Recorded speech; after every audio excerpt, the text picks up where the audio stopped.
Yeah, hang on. Let me just close the door.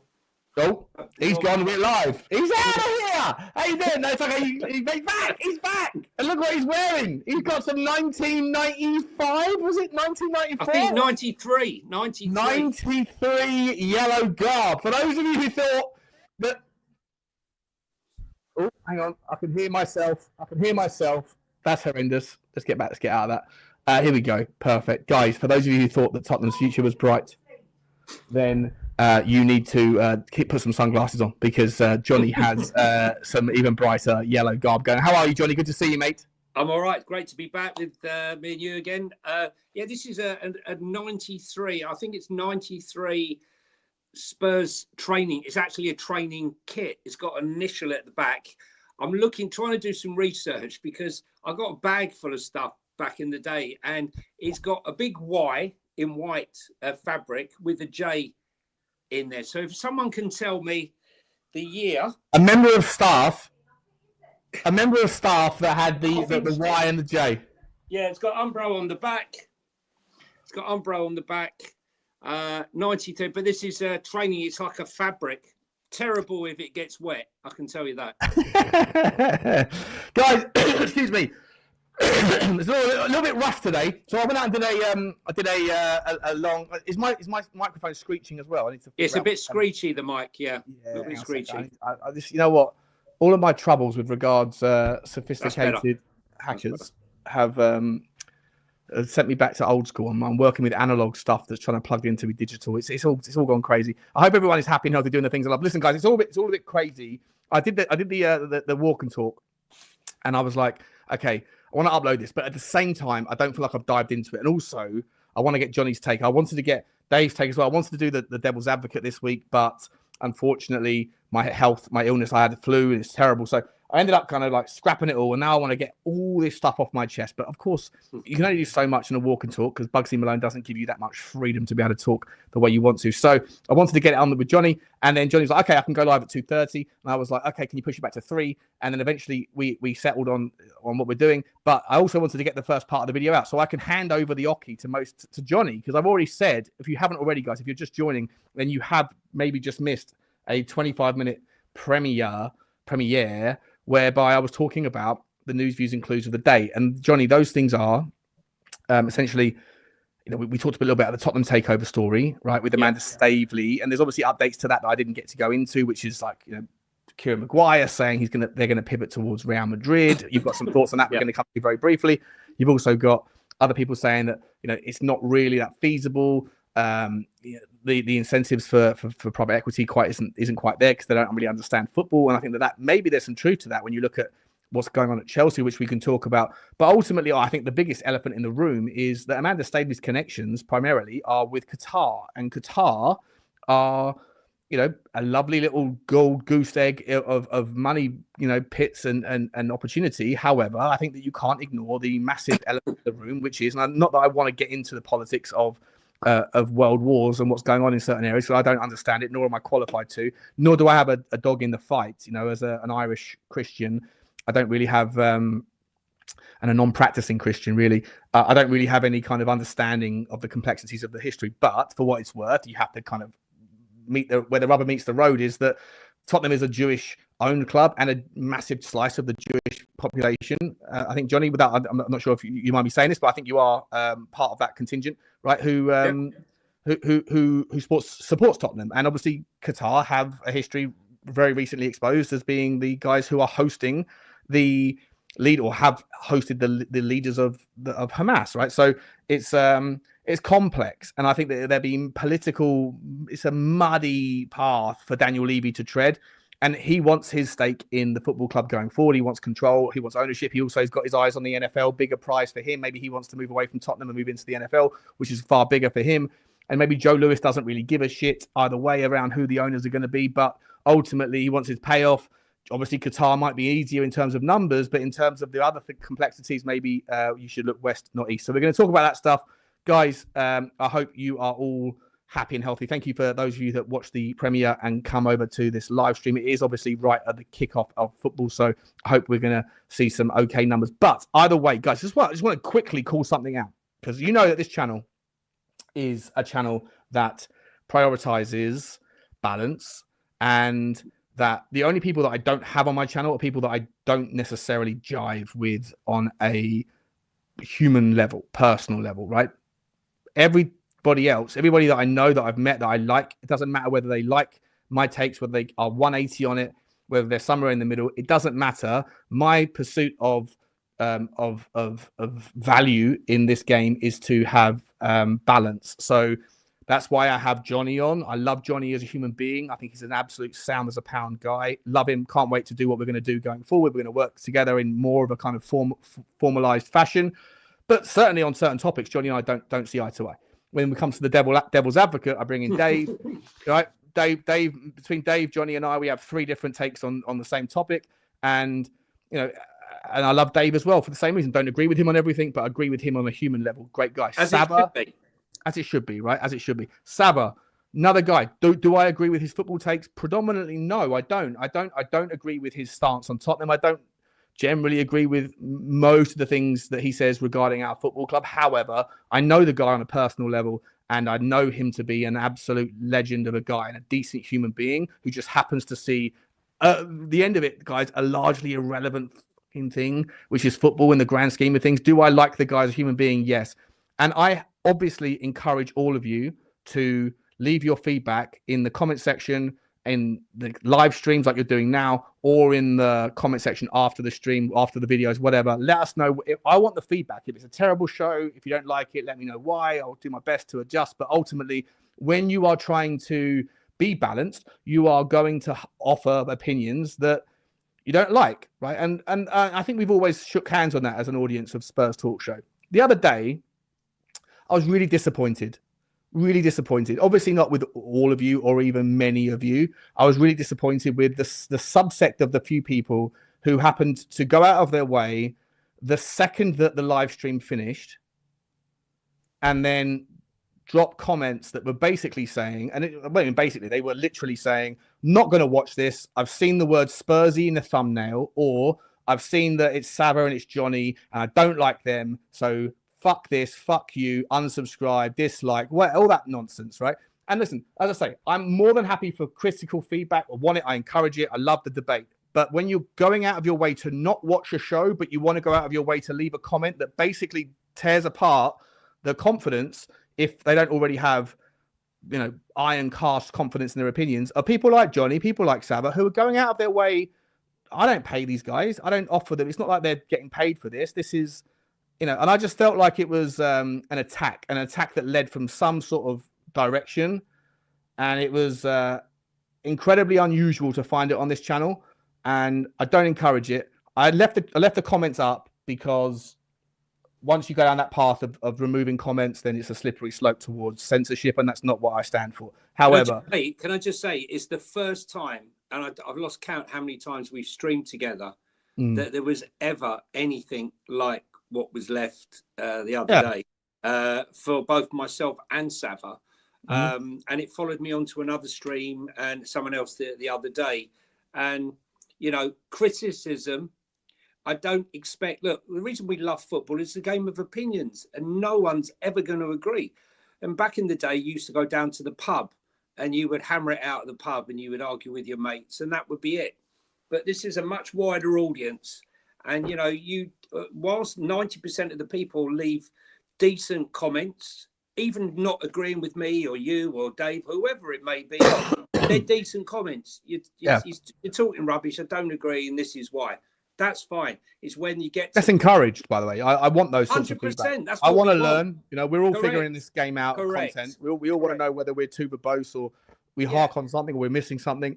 Yeah, correct. But when it just becomes personal, and if you're going out of your way to not watch the show, but you're leaving a comment letting everybody know that you're disliking it and you're not even going to bother, like what are you trying to achieve in that regard other than to hurt someone's feeling who is only doing something because they love talking about Tottenham?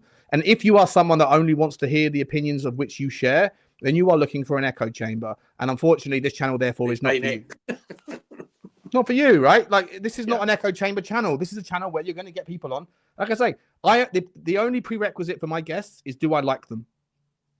That's it. If I don't like them as a person, I'm not going to want to spend time with them. But do I care what their opinions of Tottenham are? No. In fact, I encourage having a variety because variety is the spice of life. But for what it's worth, for the minority of you that thought it was cool to do that, it ain't cool. It's not nice. It's some degree of bullying. And I think that that's shit. So save yourself the bother next time. If you don't like the channel, if you want someone to be telling you only what you already have decided is the truth, then go and find there's plenty of channels that do that will fit that narrative. This channel isn't like that. So be respectful because these guys do it out of the courtesy and the generosity of their own time and their own heart. So it's not cool. It's not cool at all. Anyway, Jonny, mate, great to see you. Let me just quickly run through and say welcome to everybody. And then we're going to get straight into it, guys. Donovan, great to see you, my man. You were here before the first show even started, the preamble to it. Great to see you, Dono. Drew Zilla, my man. Love you, buddy. Good to see you. Scott Colliver.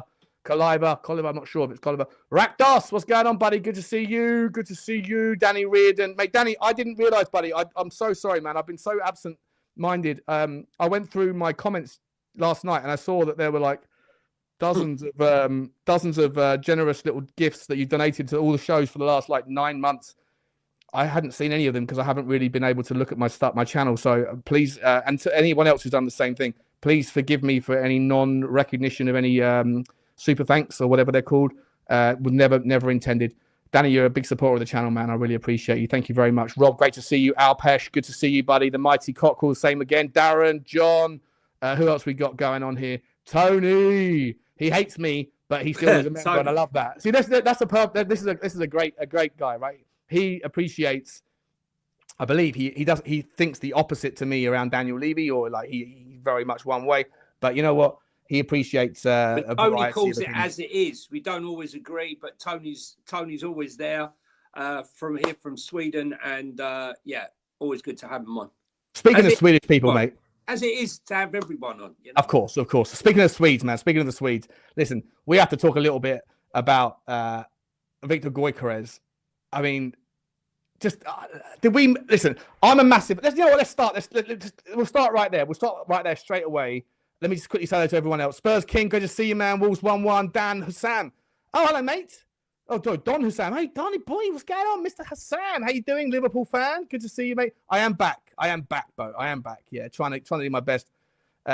He's Qatar in, says Spurs King. Darren. Who else we got? MJ, Marquez. 2-1 Bournemouth, by the way. Yeah, it's an update. I mean, cracking game there in the first. How long's that been going on? 10 minutes. 3 goals in the first 8 minutes. Wowzers. And look at that for a Wowzers as well. 5 gifted 5 memberships. Rakdos, great to see you, buddy. We're going to get you back on as well, mate. I need to get back in touch with you. Can you figure out a way to communicate with me on the DM on Twitter? I've lost all my numbers from what's happened. I haven't got your number anymore, Alan. So I'd love it if you could get in touch, my man. But it'd be great to see you. Cheers, Danny. Appreciate you. Right, let's start with that one, mate. Not that it's part of the conversation right now, Jonny, but can you imagine Gyökeres with a Swedish connection? Can you imagine him in this setup with Decky coming in, doing his shoulder rapatata, the strength that he's got, the ability to gallop like a racehorse, and also have delicate, delightful little feet? Can you imagine Gyökeres? Did we go in the wrong direction with the English homegrown? Because there's a big debate out there right now regarding our man, the Bournemouth monster, who's come back in. I think he's been a wonderful addition to our squad. I really do. I like him. He's not scoring the goals necessarily that kind of equivocate value, but he is, I think, a brilliant connector of play. But when you look at the money we could have spent elsewhere, what's your take? Listen, look, I Gyökeres, he was banging the goals in at Coventry. It's probably one of the few deals that Brighton have got wrong. They sold him to Coventry for £1 million with the Stellon. You know, he did well at Coventry.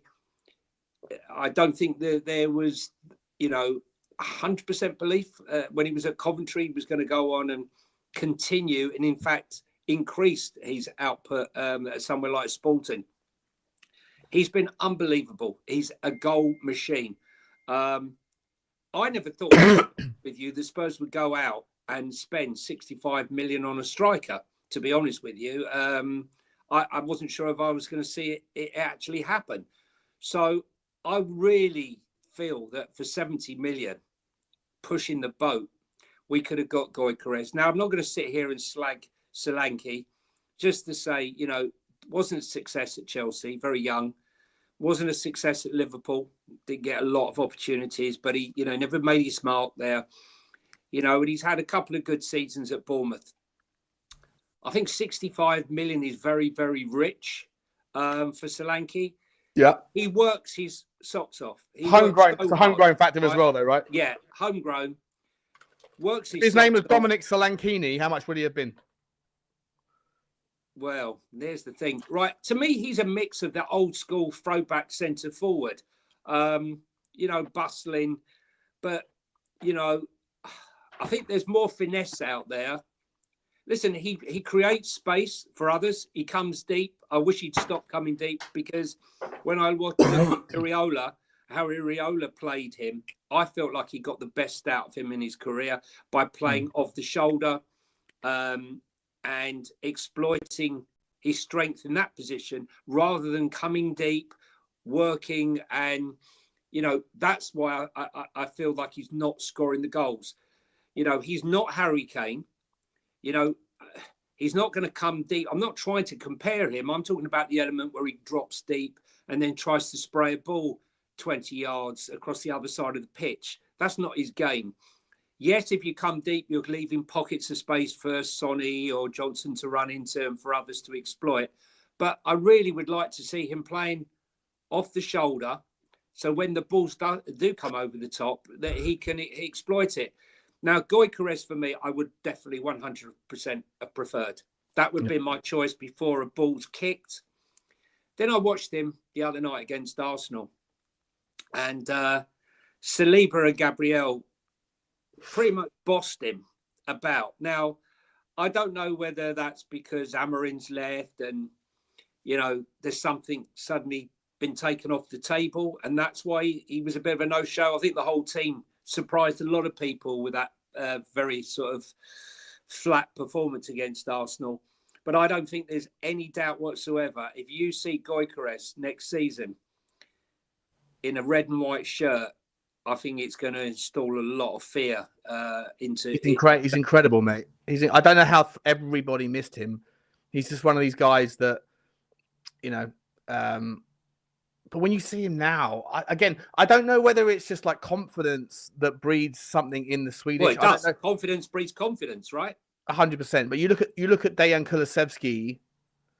I saw, this is again no criticism of Sava, because again everyone's got their own take. Love Sava to pieces. Right? I've just spent the last 10 minutes defending the man, but I heard him on Thursday night describe Decky's performance against Roma as incredibly uninspiring. I'm paraphrasing, and maybe I'm picking the wrong adjectives here, but essentially he said that he thought Decky was his worst performance.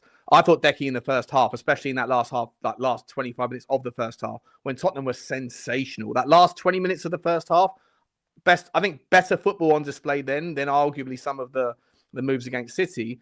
Obviously, second half was a different beast, but I thought that Decky was at his very best in that first half, and he's he's an entirely different animal this year, and it can't just be because of them pivot into midfield. I mean, I think a large part of that is probably true because of the space he can work into and doesn't need to always pull back onto his left foot. He has more room to work in. But Jonny, like, Decky is just a different animal this year to last year, and so what do you put that down to? Just out of curiosity, like, do you put that down to? Is it just confidence? Like, how big of a weighting are we ascribing to confidence being the difference between a guy that's an also-ran, forgettable right winger amongst a position of players that, the best players in the world right now are probably the biggest names, like the easiest names to roll off your tongue. If you're talking about top 50 players in the world, the vast majority of them are going to play as a right winger or a left winger, right? And so, and Decky wouldn't have been anywhere near that top 50 last year. But this year, in terms of Premier League at least, he's probably 1, 2, or 3, right? In terms of the creative, the unique skill set that he has. I don't know if I'm being a little bit. Well, no, I mean, listen. Look, when he was at Parma, I'm not someone who watches, tons of Italian football. I do watch games. I don't watch every game. I watch a lot of football, probably too much football, I would say. Yeah, same. But But, you know, when he was at Parma, young player at Parma, he was so exciting in that sort of central role. When I was at 10. And, you know, when he came, when Fabio brought him to Spurs under Conte with Bentancur, for me, I was more focused on Bentancur as being the player. Right. But the headlines definitely came from Decky, who was outstanding when he came in, hit the ground running and was really producing it. But there were a lot of comments about him from football people I know that he's very one-footed, and next season he could find it difficult. Bearing in mind he came in January and he played those few months and, you know, was ripping it up. And so it came to pass that in that second season, they were trying to force him onto his weaker foot and he would check back. Yep. And when we signed Ange, the first thing I said was, we must put Decky in the middle. We must put him back to that Decky that was, playing at Parma. And basically, he got the chance. I was calling out for the chance. And every time he got given that chance, Sean, he fluffed his lines. He just wasn't doing it. And I was getting frustrated. You know, people kept saying, oh, you thought he was going to be great in there and he hasn't. But top players, mental monsters, players who, when they're told you're not performing as well as you can, don't get the hump, don't get down, don't get all aggy. They look at themselves in the mirror and they say, I've got to do something about it. I've got to knuckle down. And it was a really good interview he had, it was a few weeks back now, where he said, you know, he finished the season and thought, you know what, this isn't me. I can do a lot better than this. And he worked the whole summer working on his game. I often said, you know, he needs to work on his weak foot. Because if you want to go into the middle, if you've only got 1 foot, then your opposition just say, right, today, Kulusevski's in there. Just keep trying to force him onto his weak foot and you'll be all right. Now, he's built up his upper body strength. He's using both feet. His belief in his own ability is second to none. And it's incredible transformation. And quite honestly, he's so articulate when he's coming to do these interviews. I would go as far as to say that this guy could be the captain of the club. I don't disagree. I don't disagree. I really do feel that, because he seems to be the one that's taking more of a responsibility for things that are going on. I mean, yes, he got a silly yellow card the other day when he was, you know, he got pushed and dragged around and he pushed him back and got a yellow. No, well, wait. Did you? I mean, I don't know if the Roma guy was off balance or whether he's just like a master of the. Oh, it was pathetic. Man. Yeah, but listen, he's that guy who I forget the player who we're talking about. The speed in which he went over, right? It didn't look like it was acting. If it was acting, if he was expecting it, took it and fell back the way he did, then that guy should be on Hollywood, not on Tottenham Stadium's pitch. You know, it was the guy's acting with. But or is it a demonstration of quite how strong? Because let's be honest, Kulusevski, like, we all think of him as a strong beast of a football, but he's not exactly like Adama Traore, is he? He's not like a monster. He's deceptively strong, and he just did that. And the guy went tumbling to the point where I don't think you could act that well if you're George Clooney. I feel like it was a demonstration of the strength that this guy has in his Swedish upper body. You know? Listen, look, the thing is, players. Look, I look back and it's the type of character you have.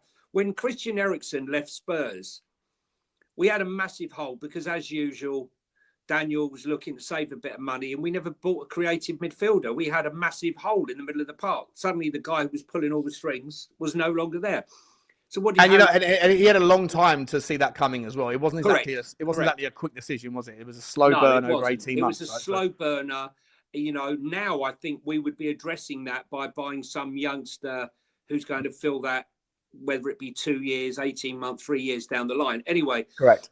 So when he left, Harry Kane took it upon himself over that summer to work on his game. And then suddenly we came back and we saw a different Harry Kane. We saw the Harry Kane that Solanke's trying to be, dropping deep, spraying balls all over the place. And the Spurs fans were saying, what's he doing?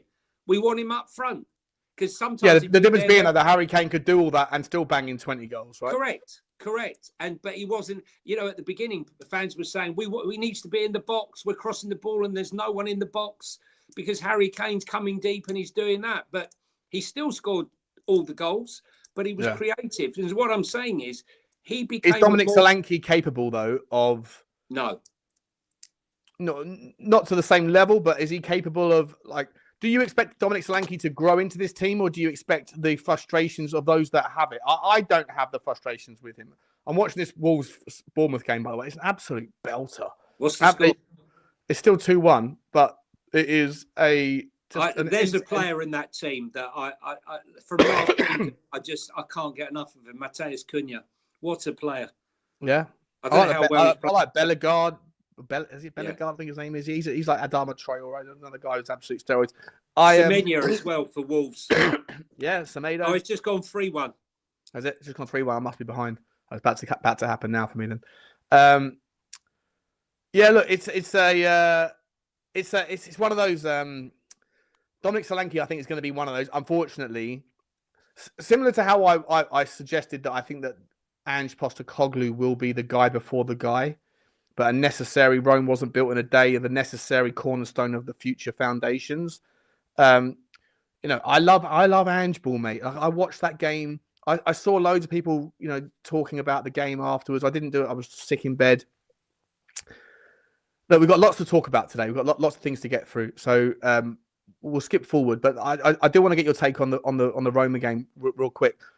But just to finish off the Dominic Solanke piece, I feel like he's going to be a bit of a I think that the guy after Harry Kane is always going to struggle despite his own value, and I think that people need to reflect on it's the impossible job, right, to replace Harry Kane, but he's rough around the edges, Sean. I like him.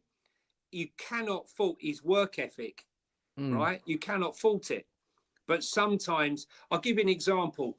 Ollie Watkins, his work rate is phenomenal, right? Always was, even at Brentford under Thomas Frank in the Championship. But he needs 7 chances to score 1. But no, but my point here is that he works so hard. But then when Emery came to Villa, he said to him, "Look, I don't want you working across that front line. I don't want you working here, there, dropping back, coming back. What I want you to do is I want you to work hard, but I want you to work the front line, right? Yeah. Work them out, create the space from that position." And then you saw Ollie Watkins go to another level with his scoring.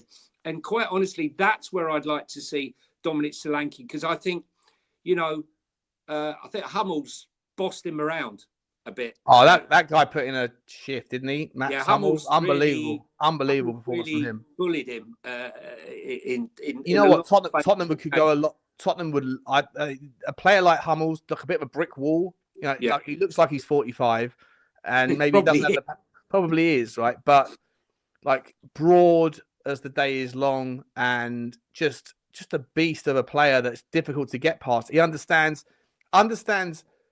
spatial awareness, understands the ability to read the game. What he lacks in pace and stamina, potentially, he makes up for in his experience and his ability to read the game. And I think that's one of the areas that I'd like to talk to you about in this show. Is are Bournemouth missing him? Who? Solanke. Yeah. I mean, yeah, of course. You like. Of course, he's there. I don't think Bournemouth are missing him. They got a new striker there who's a bit more mobile than him. Different type of player, but maybe more suited to Iriola's style of football. There are a lot of interchanging parts in that team, with Semenyo and the like, like to come at you. And, that's going to be You don't think Bournemouth are missing Solanke, no? Pardon? You don't think they're missing him? No. Interesting. Okay. I haven't really thought about that question. Maybe maybe I think about it a bit more. But I would argue that you're gonna I think that he is their version of like, you know, he was their linchpin. But Bournemouth have got a wonderful little setup down there. It's a lovely little team. Bill Foley's done wonderful things with his ownership so far. A guy who multi-club ownership experience, had the problems with the French takeover with Lorient back in the day. You know, created like a mini revolution down in that little corner of France when he tried to take over. Interesting bloke with pay safe. Yeah. Bill Foley. Exactly right. Yeah. So it's an interesting conversation. You know, I haven't really thought about my answer, but I think that I love Dominic Solanke. I really do. I love Dominic. Would I love someone like a Goalkeeping to have come in instead? 100%, right? But you know, I think that you have to acknowledge. Chance there. I think you have to acknowledge that Tottenham obviously needed, homegrown numbers to come in and rebalance the model. And look, at the end of the day, this is an absolute belter of a game, guys. I don't want anyone to leave this stream, but if you've got the access to having it on the background, then you should get onto bingsport.com, go and pay your $50 or whatever it is, and get yourself a year subscription, and then go and have it on the side guy on the side roll, the B roll, if you like, of your computer screen, because it's an absolute belter of a game between Wolves and Bournemouth right now. But I do think, Jonny, that the homegrown thing obviously has been an influential part of our transfer strategy. And I also would argue that despite all of the movements towards Archie Gray, towards Dominic Solanke, where we paid significant sums that maybe haven't yet been justified, you can still see when it comes to our goalkeeping position, which is one of the topics I spoke about in the interim, the legacy hangover of not really having a decent enough ready yet youth system that was producing English homegrown talent. Obviously that stuff's starting to materialize, but hopefully this is the last year where we've had to make sort of, overpayments towards English talent in the pursuit of that kind of balance. Because look, Archie Gray, I love the guy. I think he's not quite ready. I think that his positional awareness in the game against Roma was exposed a little bit at left back, not holding him accountable because he's not a left back, and he's also a kid. But you have to kind of call it as you see it. Against Roma, had a lot of success by switching the play into those channels. And then also you've got Brandon Austin and Alfie Whiteman and Fraser Foster, 3 homegrown players there in your squad, all in the same position. Let's talk about Fraser Foster, mate. What did you think about him in the game against Galatasaray? What did you think of him in the game against Roma? Are you happy with him being second choice, or is the noise that Tottenham are after this the fella from Burnley, Trafford? Is that a demonstration that we didn't have an insurance policy, which we should have done? Listen, look, I'll make no bones about it. I've been going on about this issue for a long while. Even when we had Lloris, I felt we need a top quality backup. If you have ambition, like Arsenal had ambition, they had Leno, he gets injured, in comes Martinez, in comes Ramsdale, he goes, in comes Turner, he goes, in comes Raya. What I'm saying is quality. I felt that before we signed Vicario and everyone was talking about Raya, I wanted Kelleher. People who know me know that I've been going on about him now for about the last 18 months. And in the summer, I was going on about Kelleher, saying, we should be buying a top backup goalkeeper because, God forbid, he gets injured. We were both saying it, weren't we? We were saying it all early doors. The reason why I said it is because modern day goalkeepers in the football they're trying to playing out from the back into more contact with the striker, foot on foot challenges, okay, which isn't normal going back 10-15 years. Look how many players this season, Ramsdale, Alisson, Johnson, there's been umpteen and one goalkeeper injuries this season, and I said there's going to be a lot. Do you really want him as Foster as the backup? Listen, I still have nightmares about the penalty shootout at Fulham, which is when I called him the tree, and I've been calling him the tree for a long time now. I think everyone calls him the tree. He made 2 very good saves against Roma, no two ways about it. But let's be honest, right? If I'm going in and playing the game and I'm the manager, boys, when you make your shot, okay, aim for the corners. Okay. Yeah. He's slow to move his feet. He got down though, didn't he, in the first half, Jonny? got down. He made. That's what I'm saying. That save, mate. That save down to his left. Yeah. I felt like he started that dive on Tuesday because he was down so quick. He was down so quick to that one, mate. And like, fair play to him. We were all making jokes, bro. We were all making jokes saying, if you want to get him down on Thursday night, he better start diving Monday afternoon. But that dig into the bottom corner from I think it was Dybala. I mean, like top draw save, the best save of the night by a country mile was that one down low when it was 1-0 Tottenham. And listen, look, he made 2 really good saves, but I think he made 3 or 4 really good saves. Personally, I thought he made 2 very good saves. But I mean, look, the thing is, okay, he's 30, he's coming up 37, and he was a very, very good shot stopper. He's 6'7". He's a beast inside the goal, but his feet, he is slow to move his feet. And could he have done better with the Ndicka goal? Yeah, right. This is what I'm getting at here, right? You know, you go back, you take Forster going back 6 years all day long.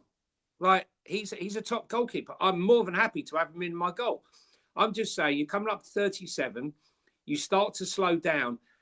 You need to move your feet quickly to get into those bottom corners and those top corners. Mm-hmm. And that's where I think he's wanting.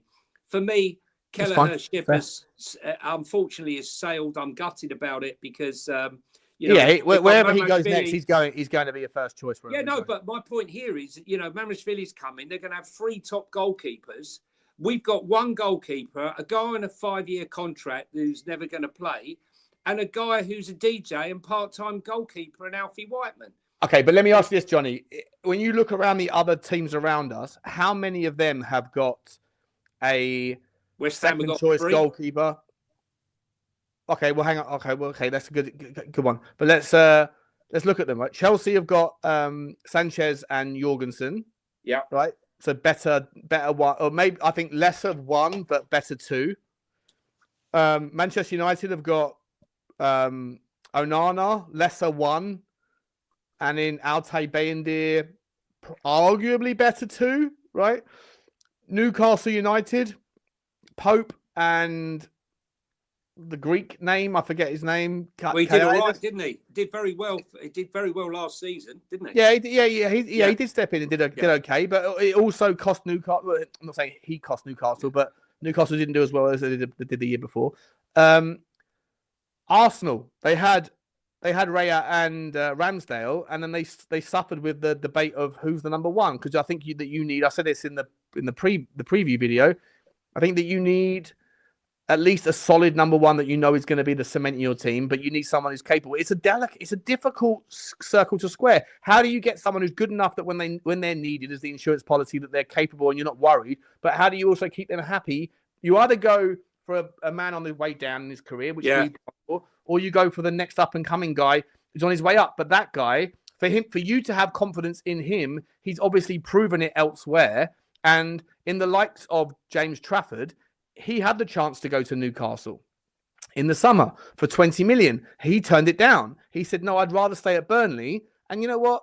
Burnley in the Championship, they're going to come back up again probably. And he's only conceded 6 goals all season. If he was at Newcastle, he's going to sit on the bench behind Pope, right? So how do you square that circle of finding the solution when you want someone who's not that different, not that big of a drop down, but obviously a realistic drop down from your number 1, but that is capable, that you're okay with it, but that he's okay playing second fiddle? You're either going to go someone at the tail end of their career, or you're going to go someone at the start of their career. But the start equates to, you need to see the sample size, and we don't have it.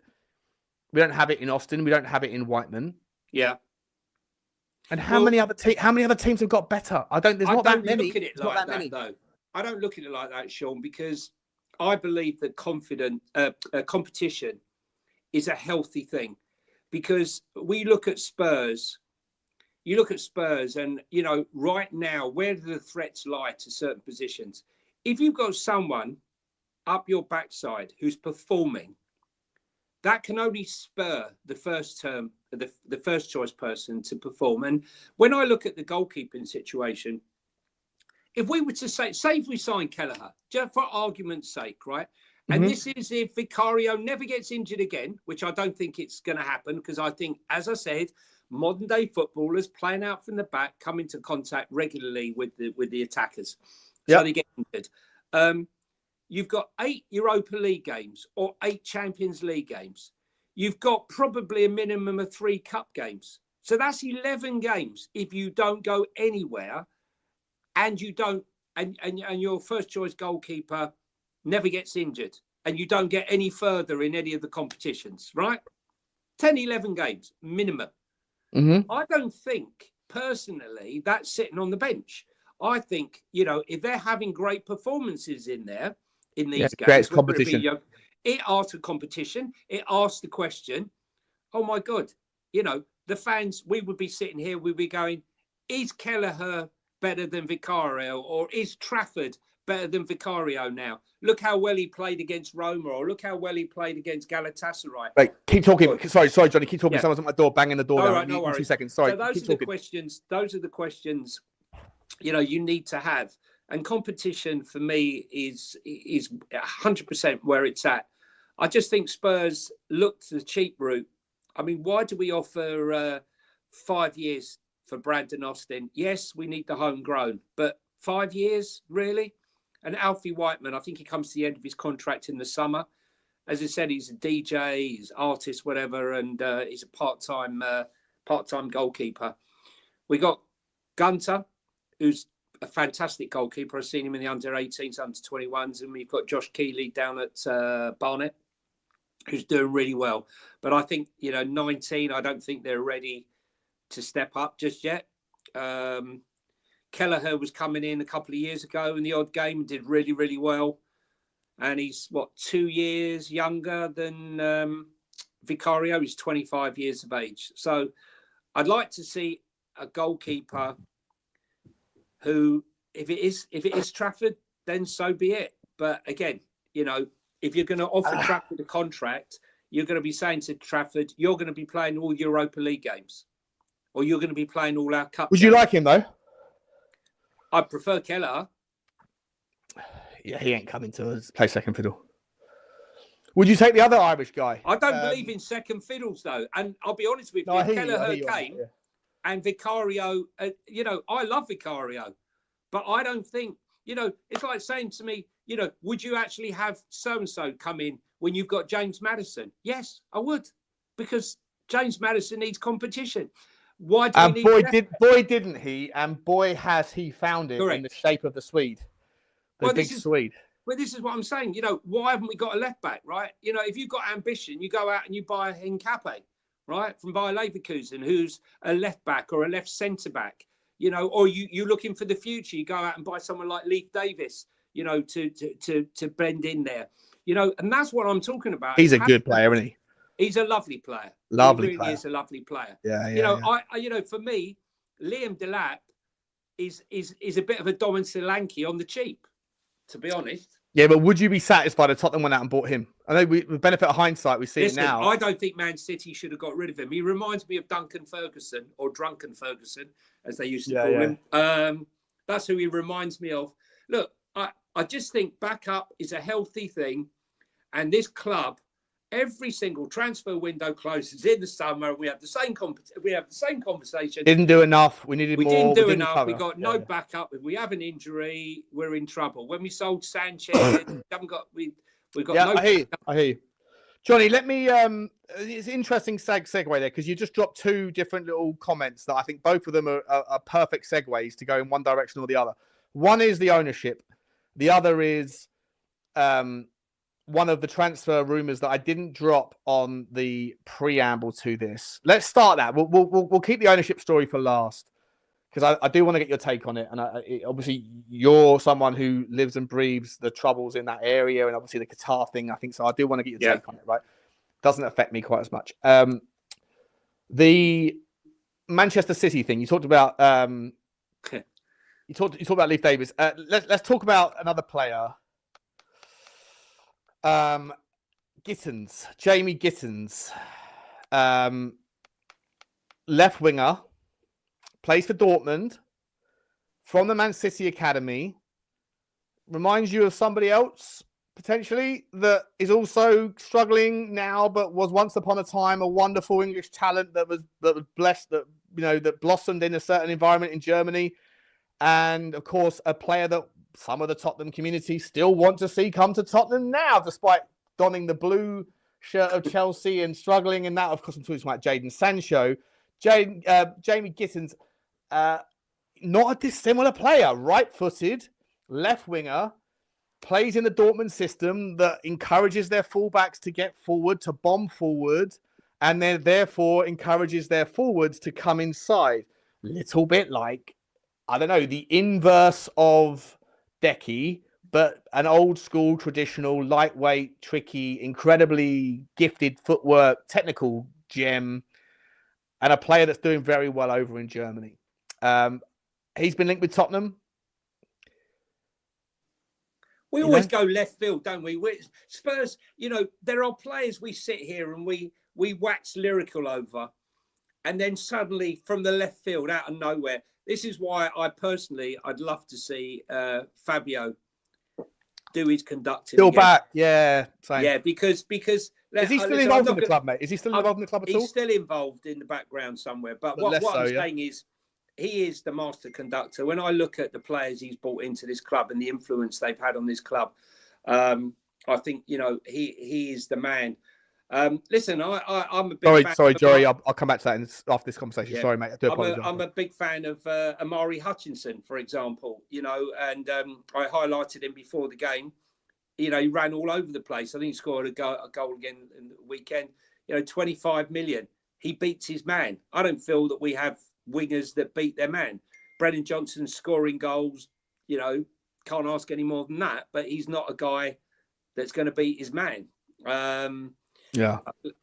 Listen, we have to see about Hojbjerg and when he comes back. Yeah. What's the story there? Do you like just on this, Jamie? This I like this Gittins kid, right? I think he looks the. He's 100%. He's a top talent, right? Yeah. And there's another one called Malik Tillman who is out PSV. of PSV. Yeah. I thought it was Feyenoord. Is it Feyenoord? I think it's Feyenoord. Another player that's that I think it's fine. You might be right. Let me know in the comments if you can double check. I'm pretty sure it's final play. It was PSV. You might be right. Look, both of them very gifted. Both of them stylistic. What you want to see, but isn't that what Hojbjerg was supposed to be? Like, are we kind of writing him off? Like, are we? I don't know. Is the link there? Are the people that are linking it, are they just saying, "Oh, Tottenham still need a winger because Timo Werner is not the guy and Sonny's getting old"? But are they forgetting that we signed Hojbjerg and that Hojbjerg is also just injured right now and not that far away? Like, what's the go there, mate? Come on. Well, hang on. I just think I'd just drop in that our new South Korean shirt sale icon he has just been named K-League and spit on that Yang. Yeah. He has just been voted K-League Young Player of the Season, and he's in the K-League 11. Right. So, and he's 18 as well, right? He's 18. Yeah, he's 18. 19, well, he's probably, he's just 18. So, we've got him coming in. We've definitely got an eye on the future. It's like a production line. We forget, we got players like Veliz, out on loan, who's doing okay. Is he doing okay? I forgot all about him. He's a big lump. He's a big bruising lump. We've also got Dane Scarlett, who's suddenly banging in goals for Oxford. We got Lamptey, who's coming up. So listen, I look behind, and I look behind, and I can see a future where we've actually got some talent, but right now is where we live. We all live in the now. So is a monster. Yeah. Tillman, can you just check if he's PSV or I thought it was PSV and I could be wrong. He's PSV. PSV. It is PSV, yeah. My bad. But look, I think that the club are struggling for, I know this sounds ridiculous, they are struggling for money. They want investment. Joe Lewis must be about 84 now. When you said he couldn't give a shit, I think his main problem is probably spending all day doing a shit, right? At his age, into a bag. I don't know how old he is, about 85 years of age now. He doesn't care about Spurs. And I think, he doesn't care about investing into Spurs. So I think it's now up to Levy to find investment into the club. And here lies the problem. We have many, many, many big individuals coming into companies, coming into the club, looking to invest. The problem is the greed of the owner. Does he give full disclosure? I mean, we all know that there's lots of little investment vehicles around the stadium for property. The knocking down of all the flats opposite the stadium for development, and you've seen all the plans. Nothing's been done. He's probably got his fingers in all of those pies. And when they ask for full disclosure, maybe he's not giving them full disclosure. I'm not saying that he is or he isn't, but maybe he isn't. But why does every single deal fall down? Todd Bowley and Clear Lake Capital were in. But did you want that sort of owner?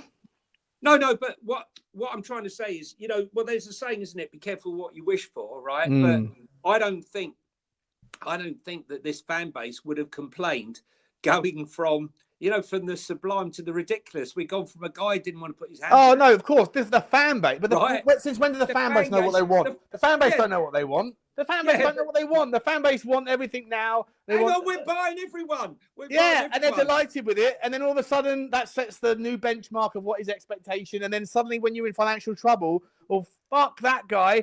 Fuck him. Get him out as well after he's dropped $1 billion. The fan base don't know what they want. Let's be honest. But my point here is, eventually, look, I don't know where they're holding all these players, because the last I looked, Chelsea must have about 65 players and then 25. They must have them in a holding pen somewhere. Yeah, of course. Yeah, exactly. The overflow in the back of a market. They could have 14 injuries, 20 injuries, and they'd still put out a great team. I'm not worried about Chelsea, because Chelsea will come back. I have no doubt whatsoever. Well, they kind of are back, right? They're looking good. But at the same time, look how much they spent on sixes. They have to. They need to finish. If they don't finish in the Champions League again this season, I'm sorry. If they get away with more loopholes and wiggle room, like a lot of people want to, I conveniently have disappeared in the 6 months when the Pied Piper was supposed to come calling regarding FFP, then suddenly my troubles emerged. There's a conspiracy theory out there saying that Sean Butler actually just fucking disappeared because his FFP story didn't really materialize. I don't think you can blame Daniel Levy for believing that the rules had merit. It looks like the rules don't really have that much merit. We will see. Like Manchester City, people are struggling to figure out what's gone on there. Like, is that the start of their downfall? Maybe, possibly. Why? Why is the big question, right? Is it because of a failed transfer policy? I think there's some sort of legitimacy to that, like, idea that, you look back at Calvin Phillips, you look at the fella from Belgium with the dreadlocks. I forget his name. What's his name? The tricky winger. Does 1,000 step overs, but doesn't really. Doku, that's it. Yeah, Doku. There's a lot of, like, suddenly Manchester City, they've got so much wiggle room with their FFP, allegedly, and so much money to spend that they can make mistakes. It doesn't really matter. But also, I think there's legitimacy to the narrative that how do you get up again and go again? There's a fatigue that comes to success, especially when they win the Champions League. Until then, they had 6 years of success in everything but the Champions League. Then they win the Champions League.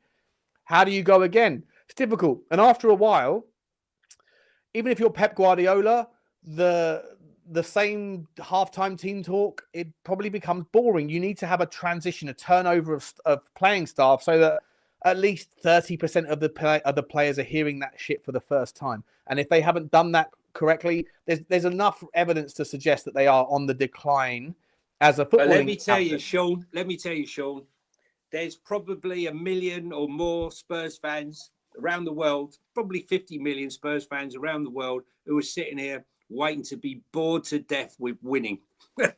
I dream of winning. I don't know. I genuinely dream of winning.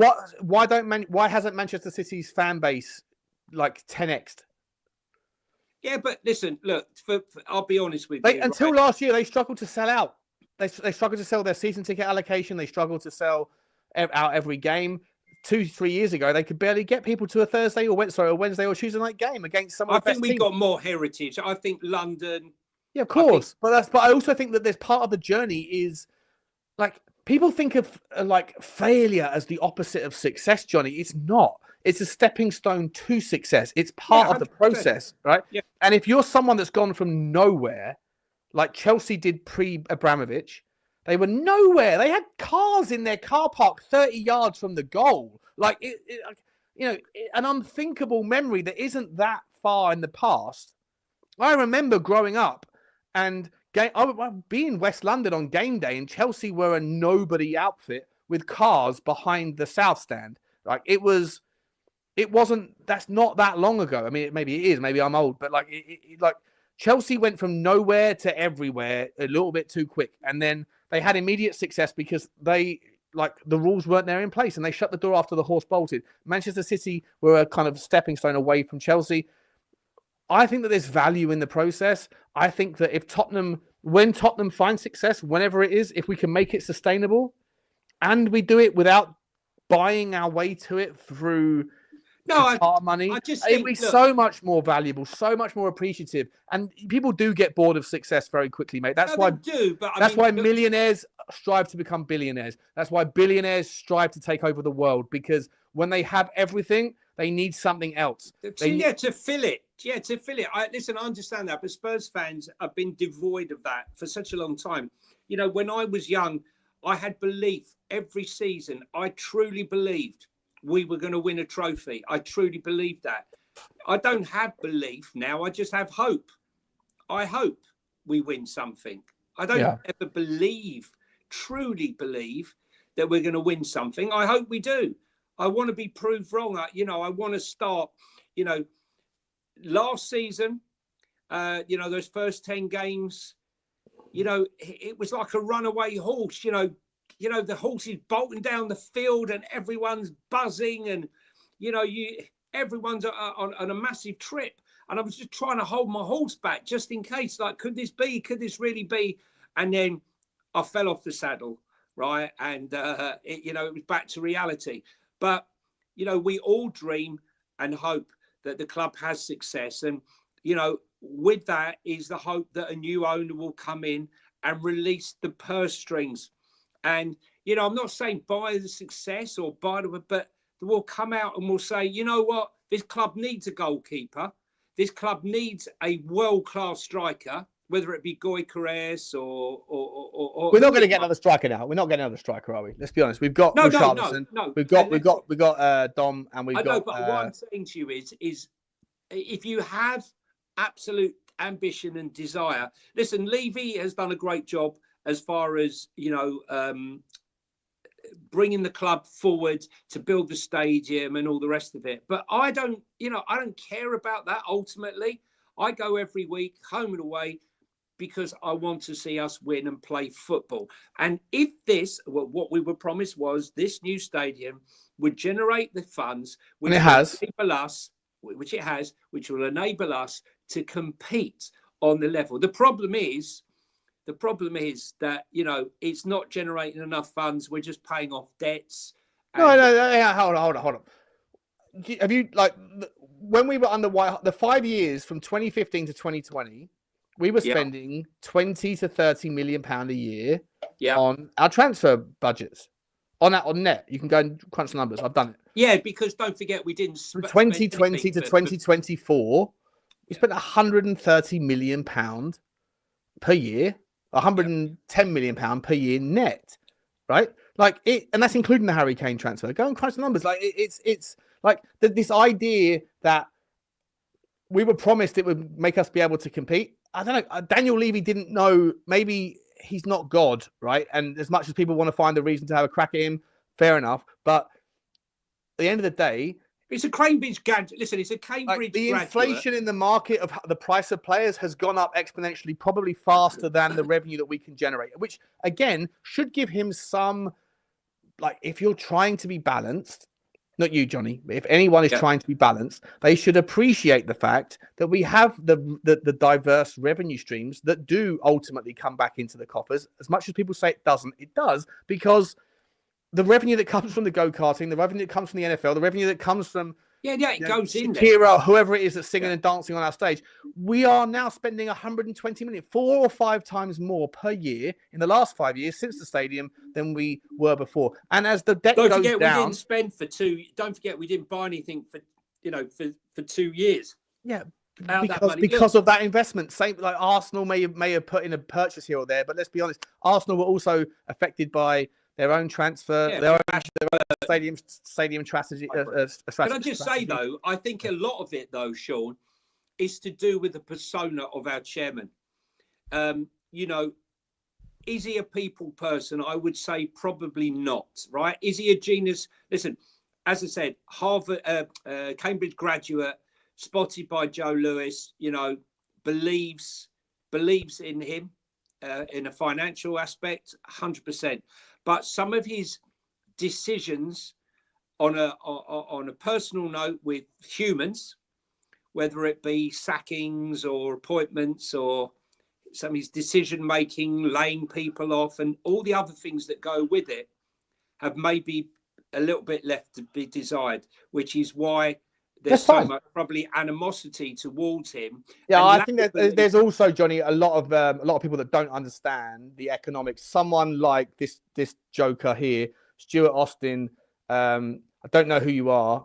You clearly don't know who I am because you're calling me the guy on the left, so you're not familiar with my channel. But I don't know you. If you ever fancy coming on and debating the Daniel Levy topic, I don't know you, so I'll give you the benefit of the doubt that you're not a dickhead. A lot of dickheads that I don't have on the channel, but if you are a dickhead, then it will be the first and last time. But if you want to come on, reach out to me on Twitter. You can come on and have the debate with me anytime, and I'll bury you like I bury everybody else on the topic. But I am in the pursuit of truth, the pursuit of balance, and when it comes to the economics, I don't think that you will, unless you are a very big surprise, then you're not going to be able to contain that beast within me on that particular topic. But let's find out. Reach out to me, Stuart. I do want to press pause for 1 second, Johnny, because I brought it up a couple of times and I haven't had a chance to actually mention it. And we're on the topic of ownership. And Jory, of course, is a big fan of the channel. I love you, Jory. Good to see you, my man. He's a massive Levy outer, much like you, Johnny. And he says, as toxic as Levy outers can be, it's nothing compared to the hate Levy inners give anyone who dares criticize any of their THFC. Sean and Johnny equals balance. So this is an interesting one. So I don't know. To me, Jory, I would say that is possibly you're seeing it that through that lens as a consequence of possibly your son. You're seeing it through your own sort of purple or pink rose-colored spectacles, where you're going to be on the receiving end of more animosity because of your stance. But look, I don't know what it's like to be a Levy outer on the receiving end of hate, but I don't see that. If I'm honest, I feel like in the online community, the people that fill the various comment sections, I feel like the online community is a different has a different balance to the overall population. I would say that if you go to the Tottenham Stadium, it's probably 70-30 that are more tolerant of Daniel Levy and where Tottenham are. But I think in the online space, I think it's more Levy out than Levy in. So I'm not sure how you can say it's nothing compared to the hate Levy inners give anyone who dares criticize their THFC. I don't agree with that, but then I haven't experienced being on the other side. Johnny, you're someone that goes between different channels. What's your take, man? Look, the thing is, I think... Thank you for the super chat, Johnny. Sorry. That's right. Listen, you have to be balanced here. Off-field, genius. On-field, lots of questions, lots of mistakes. Has a real problem reading the room, whether it's, old people's concessions, removing young concessions, laying off staff, sacking Martin Joel at half-time, or getting rid of Mourinho before a final. There's lots of, putting the boot in yourself. And, a bit like Andy with some of his comments that are best left unsaid, after the Roma game. Instead of, I'm not going to go into the comments, right? But instead of making those comments, he could have said, we let the game go away. We could have done better. I know the weaknesses and where it's going wrong. And believe me, myself and the players will be working hard to rectify them. That's it. But all the stuff, all he's done is lit a fuel and fire. And my inbox, when you're trying to talk about them, all it is infighting between fans. That's not what he said. That's not what he meant. And, you know, it's unnecessary. The focus should be on the club. And I've got to be honest with you, this whole buyout thing has been going on for such a long time. Think about how in demand Premier League football clubs are. Think about how long before he made the statement with Rothschilds that they're looking for investment. How many people do you think have actually looked at the club? And because you're only looking at hearing about Amanda Staveley, I can assure you, behind the scenes, there'll be plenty of people looking. And if Amanda Staveley thinks that 500 million is going to buy 25%, bloody delusion. No, of course not. Of course it's not. What they're putting in there. That's what they're putting in. Respect. Yeah, the press doesn't know anything, mate. The press doesn't know they shit. Don't. Of course not. But also, don't forget, if there's ever been a serious, like, they might be looking at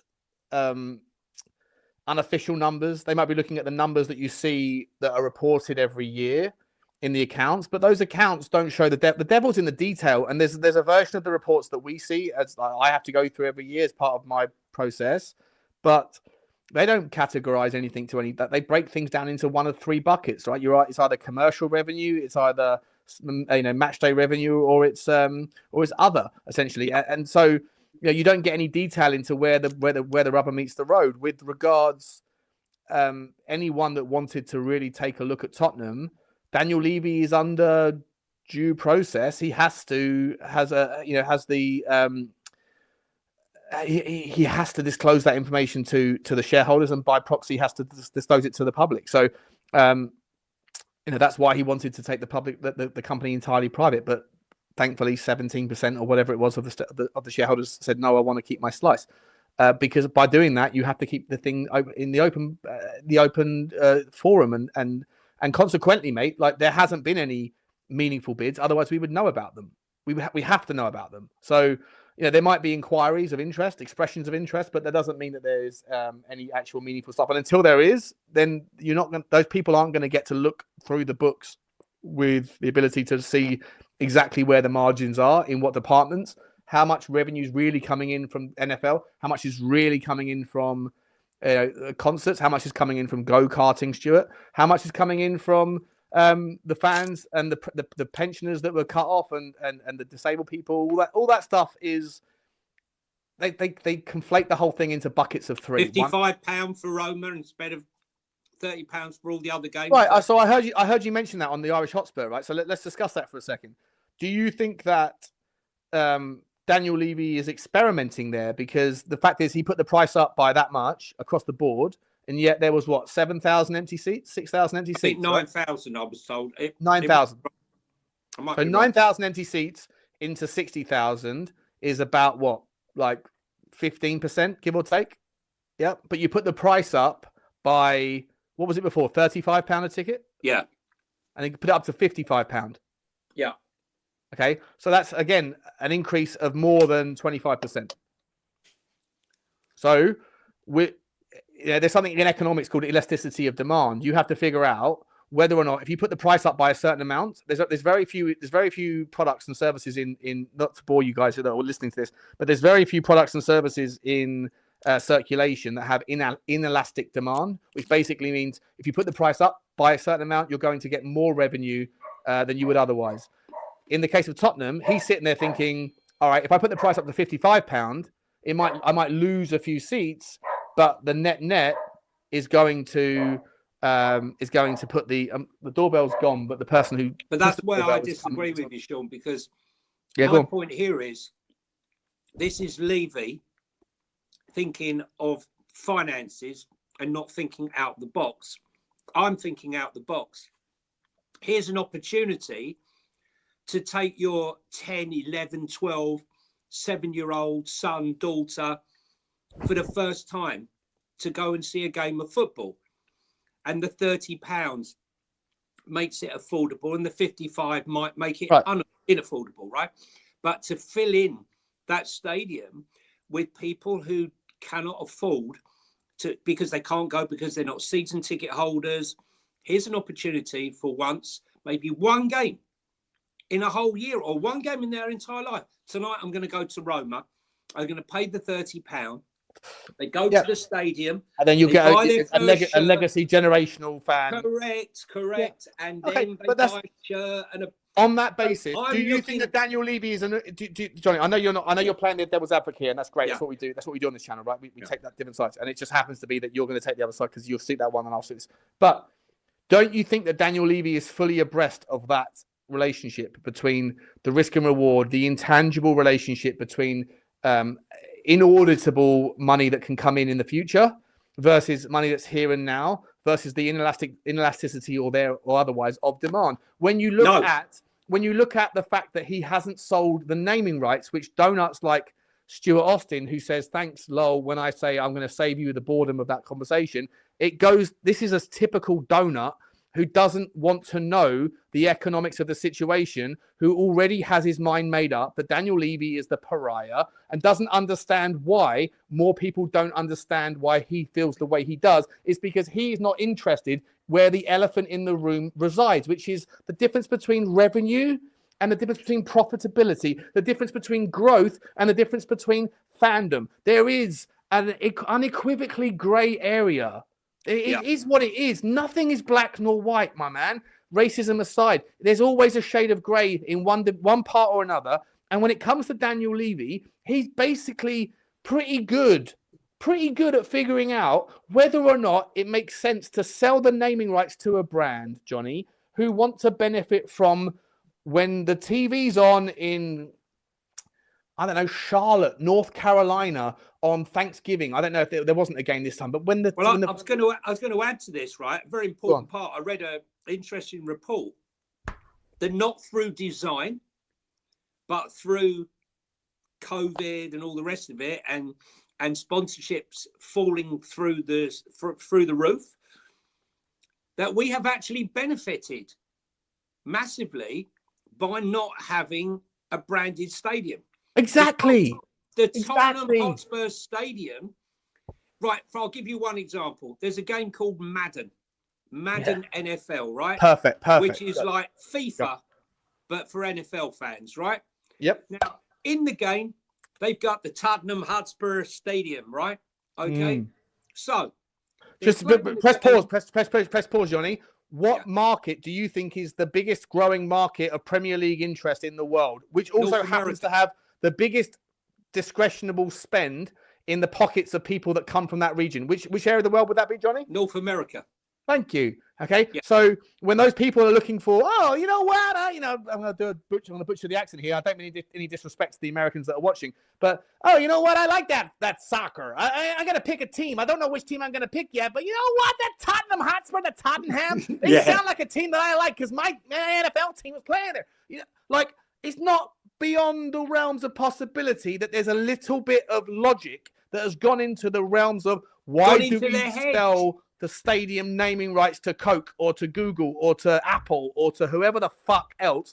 Why do you think they want it? It's the same reason why Daniel Levy hasn't sold it. There's a reason. It's not fucking rocket science. You donut, Stuart Austin, and anyone like you. It's not fucking logic. The thing is, he's bringing in more sponsorship from people in North America. You're bringing in. Listen, the stadium's working for us 24/7, right? Whereas, well, not 24/7, but it's working 7 days a week.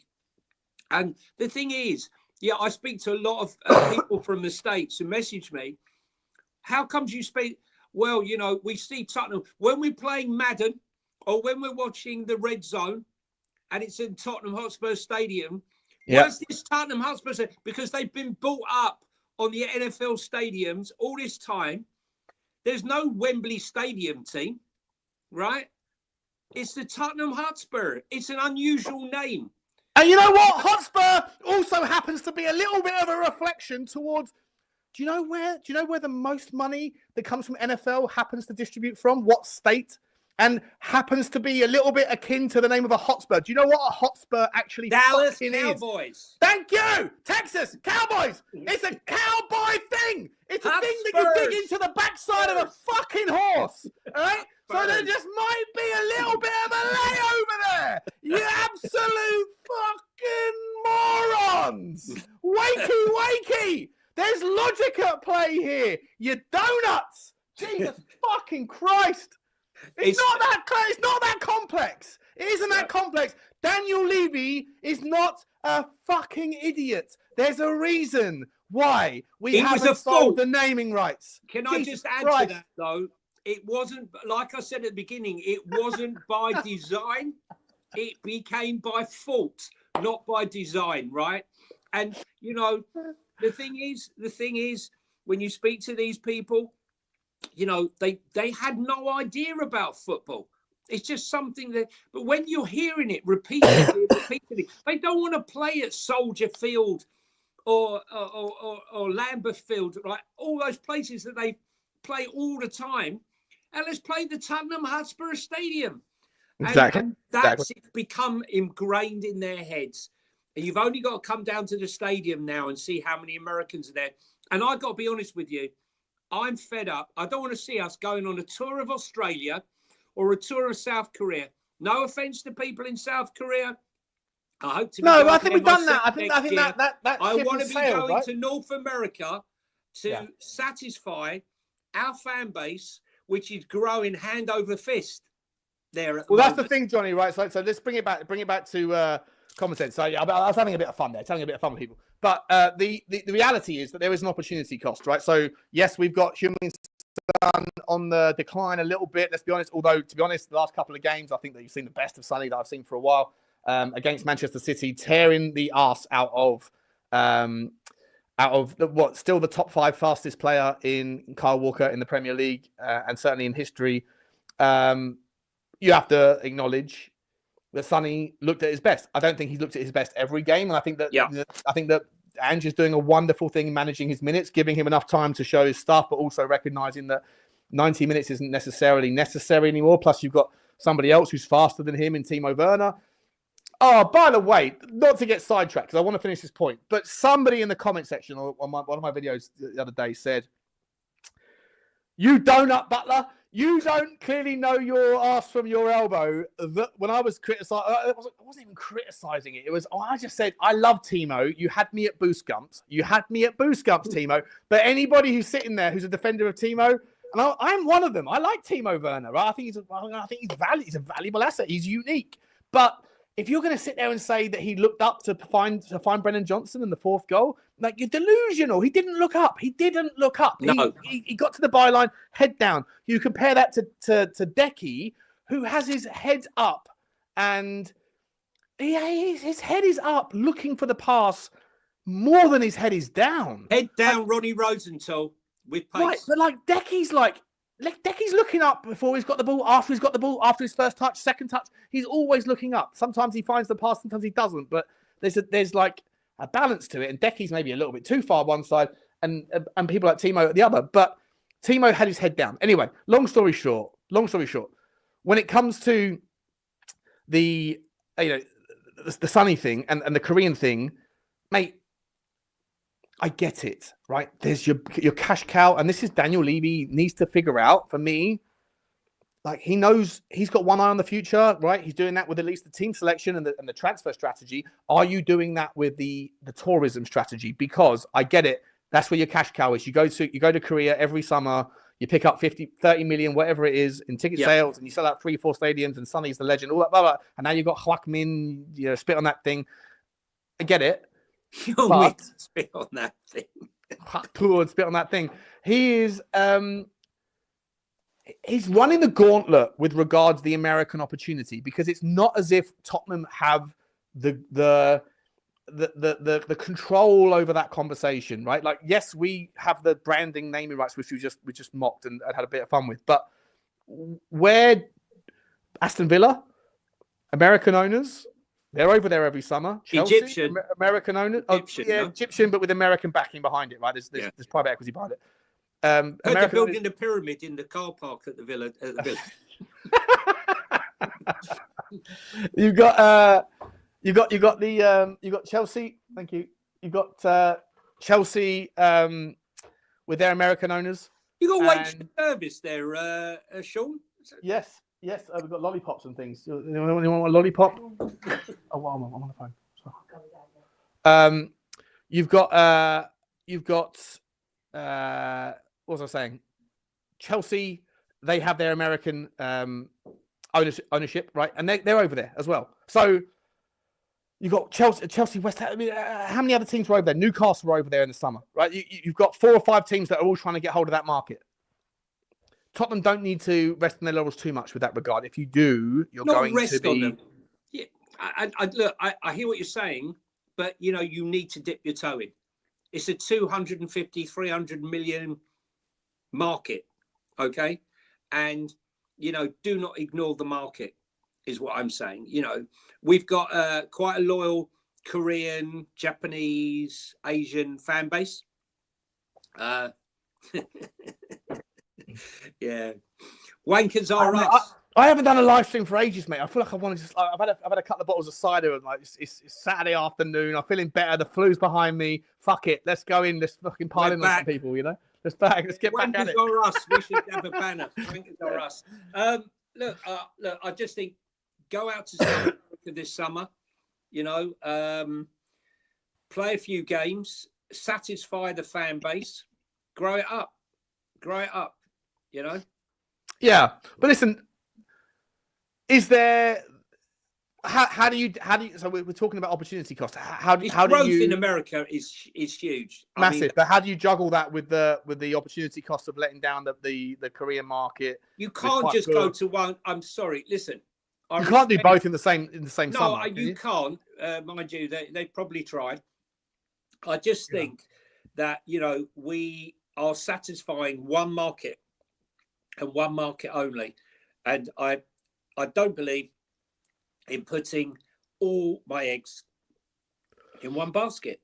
So therefore, next season I'd like to go to America and do a tour of the States, so then I can potentially go out there, because if they are going to Korea, it's too far to go. I'm looking to go to Korea, South Korea next year, though. South Korea and Japan. If they do a tour this summer, I'm out there, mate. I'm going to lose a bit of weight because I know the Koreans like a skinny white guy, and I'm single. I'm ready to mingle with those Korean girls. All applications directed. I'm taking in Sean's DMs at the moment, filtering them and sending through the best applicants. But at the same time, as I experienced when I lived out in America for 3 years, I'm also happy to head out west. Let's get on to that, mate. This is the last topic of the day then. Yeah. Let's talk about the ownership, right? West versus East. Not that Korea is an option or an angle for ownership. At least I don't think it is. Maybe it was once upon a time. There is the notion of Amanda Staveley and her influence, and it seems to resemble something that looks like Qatar. Difficult conversation for you, mate. I'm glad that I'm not having to have this conversation. I'm going to let you talk now because you have the kind of experience in that market. I've had 3 ciders, so I'm going to let you ramble on. But is there a cultural, a religious, a topically, politically angled narrative here which makes the Qatar thing difficult?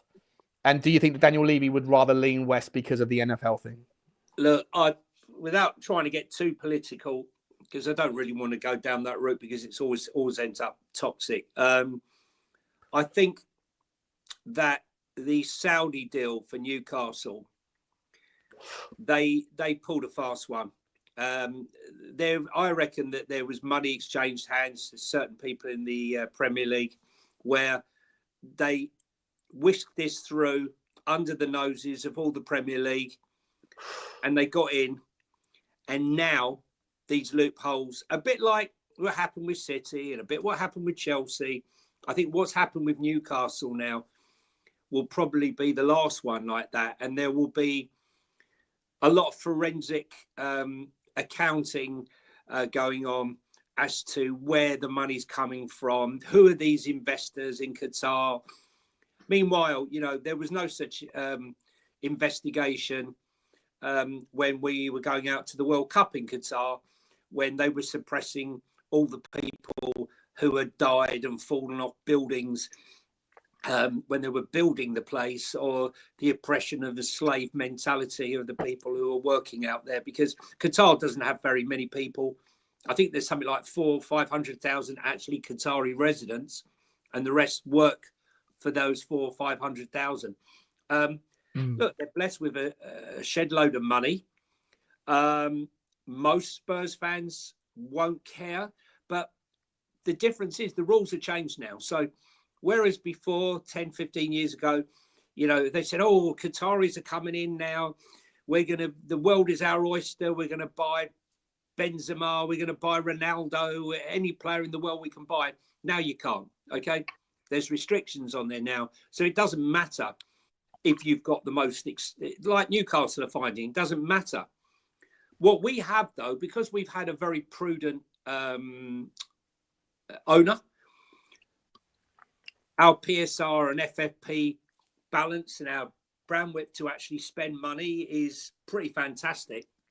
So if someone did come in, they would have the ability to spend, but there's a limit to it. You know, there is a limit. So I think it's more important for us to have someone who is astute, right, financially, as Daniel Levy, but has a more human touch, who can get involved with the fans and understanding the fan base, like Tony Bloom does with Brighton. He's very much down to earth, a man of the people. I mean, he put 100 million in to build the stadium, and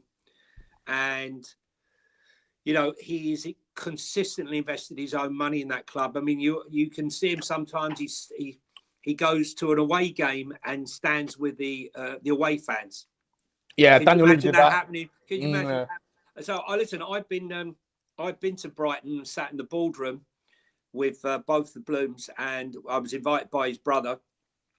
And it's quite interesting that when I went to sit in the director's box, I'm looking for Tony Bloom. He's not even in the director's box. He sat in some random seat.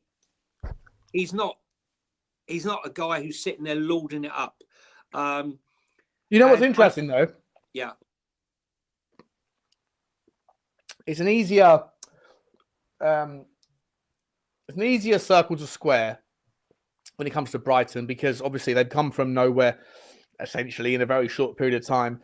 He built a nice stadium in an area that's it's not even in Brighton, for what it's worth. Johnny, you know this, mate. We really struggled, didn't we, to find parking? The nightmare. It was a nightmare, right? But you know, a place out of town. It's a nice little stadium. However, you look at his. I mean, I don't know the stats with Brighton's numbers, but I can tell you that with the Brentford chief, Blenheim, they're 4-1 up, by the way. They're 4-1 up against Leicester. Who Brentford are? Yeah, 4-1 up. And Kevin Sade, I loved it. I loved their songs. Yeah. There's another one. Sade is another one. Good player. Yeah. Now what I'm saying is he's been brought along slowly. Their model, along with Brighton's, very, very good model. Right. But Steve Blenheim is someone that most Tottenham fans would sit there and go, I'd love to have Daniel. I'd love to have him over Daniel Levy, right? Technical, data-driven, blah, blah, blah, blah, blah, all that stuff. And I say, well, what is your issue? What's your real issue with Daniel Levy? And the answer is, one of the answers is usually around the lack of personal investment, as though, you know, a business has to be somehow a loss leader as a football entity for it to make sense to the people that are the customers of the product. It doesn't make sense to me. I'm never going to get on board with that. I don't care how much you convince me. But for what it's worth, they would use Blenheim as an example of a chairman that they would love to have, and that they don't like it when I remind them that of all of the current Premier League teams, how many teams do you think have the owners of which have invested less personal money than Daniel Levy has at Tottenham? And they'll probably say not many. And the answer is not many, right? There's 5, I think, of the current crop. But one of them is Brentford. And Brighton is not that much more.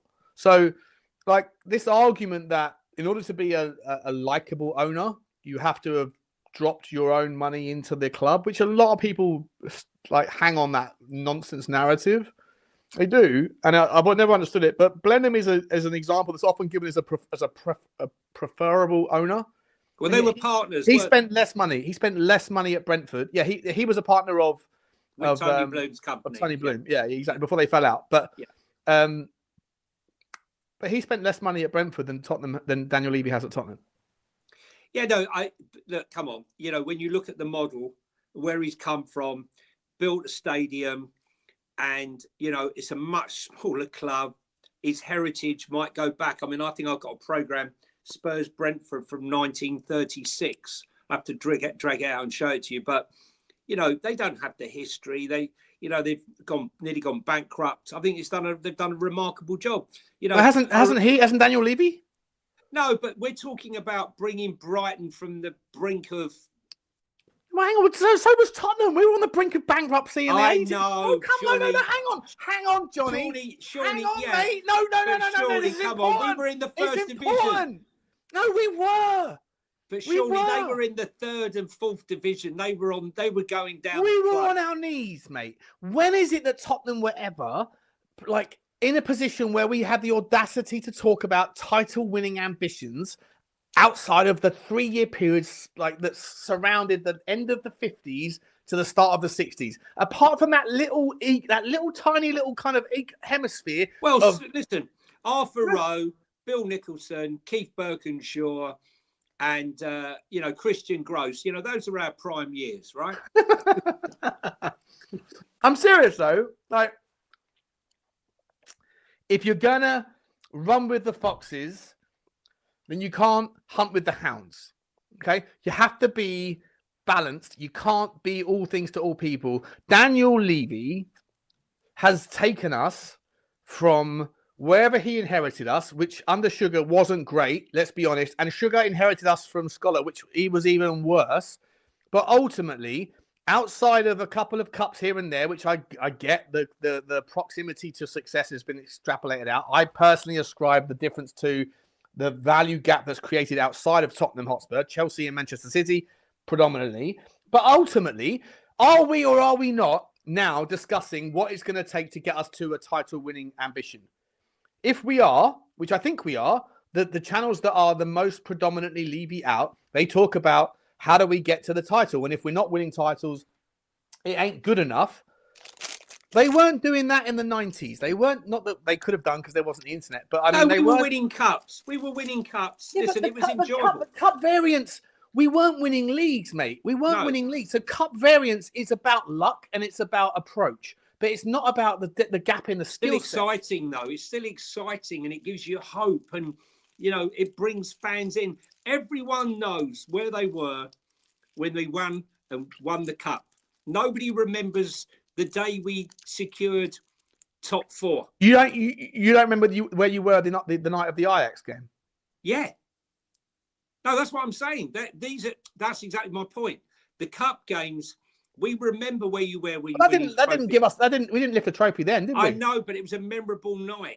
The only memorable under night whose tenure? I remember, the only memorable night I know of securing anything was when we beat Arsenal 3-1 at home to more or less secure getting, to beating them to get top 4 under Conte. That was about it. But I mean, I was at the Blackburn game when we lost at Cardiff. I was at that game. I don't remember the game. I remember the journey home. A fucking nightmare. I remember telling my son, "It's okay, son. It's just the beginning of a beautiful, depressing relationship with your football." I remember Alan Nielsen's header against Leicester. I remember Justin Edinburgh getting sent off. I was there, right? I was at the Chelsea game when Jonathan Woodgate smashed it in last. We didn't smash it in. I mean, that was a bit of luck. It came off his shoulder. Oh, wherever. I remember it was smashed into the net by Evan Ndicka's goal against Fraser Foster. Let's be honest. We spoke earlier about the fact that his footwork could have kept it out. If it wasn't for Evan Ndicka's back, which it clearly hit on the way through, it distorted the lob of the ball flight. So all I'm saying is that I think people reflect on Daniel Levy with this, let's cherry pick everything that's wrong and highlight and expose and double down and amplify that. And let's also ignore why we're even having the ability to discuss how far or close we are and how the proximity to success we are. And all of that stuff also starts with the top. If you're going to blame the top as the genesis of the problems, you have to attribute the top as the genesis of the opportunity. And we don't do that as a fan base. People like Stuart Austin, people like that donut Hotspur, fucking hell, I haven't spoken to that geezer for about fucking a year and a half, and it couldn't have been a second too long since I've seen him in the comment section. Jesus, mate, take your time out and see you later. Don't care about you. But like these people don't want to have any kind of equivocance in their narrative. They want to blame where possible and distance themselves from any attributable value. And I think it's just a dishonest approach. It's a disingenuous approach to allocation of responsibility because they don't want that. They've made their mind up and they don't like the debate. So either way, mate, we're going to round it off, buddy. Let me ask you this though. So Fraser Foster, let's get back to it. Fraser Foster, is he the guy that's going to get us through, or do we need to go again in January? That's question one. Answer 1A from you. Number two, should we be looking at a left winger from the likes of Tillman, or the other guys we spoke about earlier, or are we going to wait for Hojbjerg? Number three is what's going to happen against Fulham? We haven't even done a Fulham review. Right. I had intentions for a Fulham review, and we didn't even get to it. So listen, we can do it really quick because I'm going to have to go. But I would say to you, I don't think a 37-year-old can play 3 games a week without, feeling a bit sore the next day. 90 likes, come on, guys. I mean, I've not even asked, guys. I don't really care. Listen, I'm going to ask. Surely I'm going to ask, mate. I think it's because you got a little bit tetchy there, calling. Well, look, we're a bunch of wankers. Who wants to give us like? Jonny, there's a different version of me that's emerged from my troubles. You've become a cider wanker. No, my troubles with regards ownership of channels and like what's going on with me. I'll come out the other side with a give a shit approach. I'm going to say how I feel, and you might even see there's a higher likelihood of me being willing to stream with people that I don't like just to bury them. But either way, let's just carry on. Mate. Yeah, no. So I think he will struggle. I think we need to get a goalkeeper, but I don't want to get. I mean, please don't loan in a 32-year-old to take his place or 33-year-old. If it's not going to be a serious backup to replace Forster, then don't bother. What was the second question? Fulham. Fulham. Listen. We never even got a chance to discuss it, did we? I got to be honest with you. I was so shocked. I mean, I'm a massive Mateus Cunha fan, and I like Yao Gomez. I never expected them to smash Fulham. And here they are today. They were 3-1 down last I saw against Bournemouth. I think they just pulled one back. But they are going to be causing us a lot of trouble with that team. I definitely think so. I mean, you've got Traore's pace. You've got Robinson on the left-hand side. Smith Rowe be wanting to pull something up. They got Alex Iwobi. They got quite a strong midfield. Pereira causes a lot of problems. And the man of the moment that seems to be coming on as a sub and banging them in is Wilson. He seems to be Harry Wilson. He seems to be pulling it off. Anderson's out, Joachim Anderson. That will be a big miss for him because they obviously go. I actually like Calvin Bassey.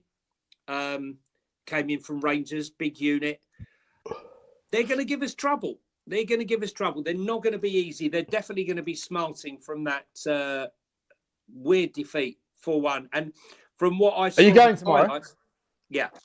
From what I saw of the highlights, Fulham could have scored 3 goals before they conceded. So it's not going to be an easy game. But to ease the pain and the pressure, we have to win tomorrow.